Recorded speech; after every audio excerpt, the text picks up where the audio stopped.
انگریز کا دور حکومت ہے، فرنگی کی طرف سے آرڈر ملا ان کو قید کیا جائے۔ جب حضرت کو پتا چلا آپ روپوش ہو گئے۔ کیا ہو گئے بھائی؟ روپوش ہو گئے، چھپ گئے۔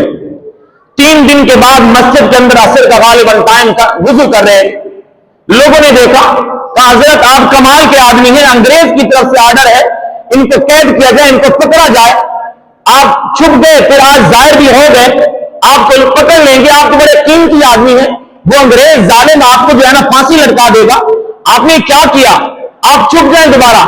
حضرت نے جواب دیا جب میں چھپا اس دوران میں نے زندگی میں غور کیا کہ میرا یہ عمل سنت کے مطابق کیسا ہوگا، میں نے حضور کی سیرت پہ بھی غور کیا، میں نے دیکھا جب دشمن میرے نبی کے پیچھے بھی لگے تھے تو میرے نبی بھی 3 دن کے لیے غار کے اندر چھپے تھے، میں 3 دن کے لیے غار کے اندر چھپا ہوں، حضور کی سنت پوری کر چکا ہوں، آج اگر مجھے انگریز قید کر لے مجھے پریشانی کی بات نہیں۔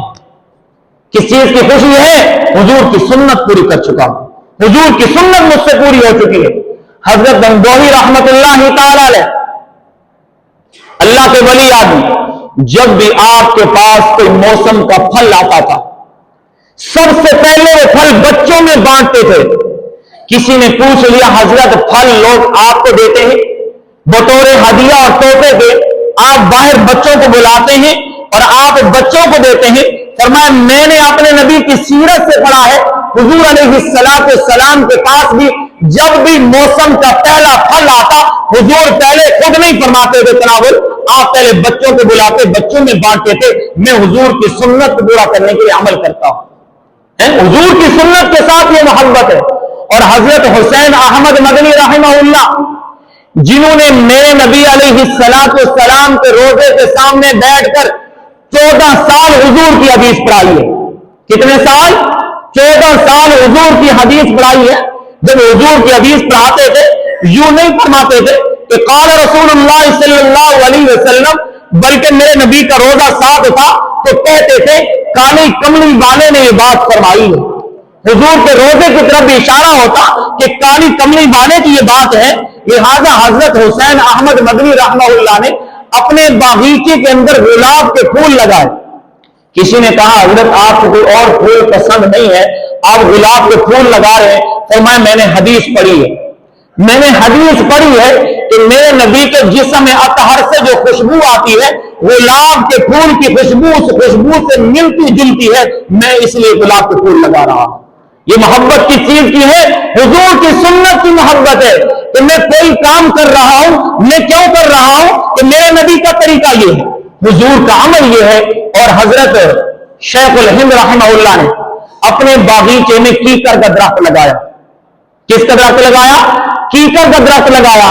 درخت بڑا ہوا، لوگوں نے کہا حضرت آپ نے کانٹے دار درخت لگایا، اب یہاں پر پھلدار درخت لگاتے، کوئی پھول وغیرہ لگاتے، خوشبو آتی، پھلدار درخت ہوتا، آپ کو پھل اس سے ملتا۔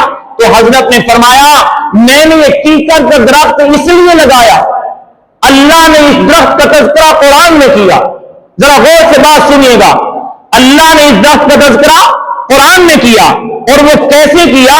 جب میرے نبی حدیبیہ کے میدان میں تھے، جب مشرکین مکہ نے حضرت عثمان کو روک لیا تھا، میرے نبی نے ایک درخت کے نیچے بیٹھ کر حضرت عثمان کا قصاص لینے کے لیے صحابہ سے بیعت لی تھی۔ رب نے قرآن میں کہا لقد رضی اللہ عن المؤمنین اذ یبایعونک تحت الشجرہ، میرے محبوب پیغمبر اللہ ان ایمان والوں سے راضی ہو گیا جن ایمان والوں نے آپ کے ہاتھ پر بیعت کی تھی درخت کے نیچے بیٹھ کر۔ تو حضرت نے فرمایا وہ درخت کیکر کا درخت تھا، میں نے یہ درخت اس لیے لگایا جب اس درخت کو دیکھوں گا مجھے میرے نبی کی بیعت یاد آ جائے۔ یہ کیا ہے؟ حضور کی محبت ہے، حضور کی محبت ہے۔ آج مجھ سمیت ہم لوگ جھوٹے دعوے کرتے ہیں حضور کی محبت سے،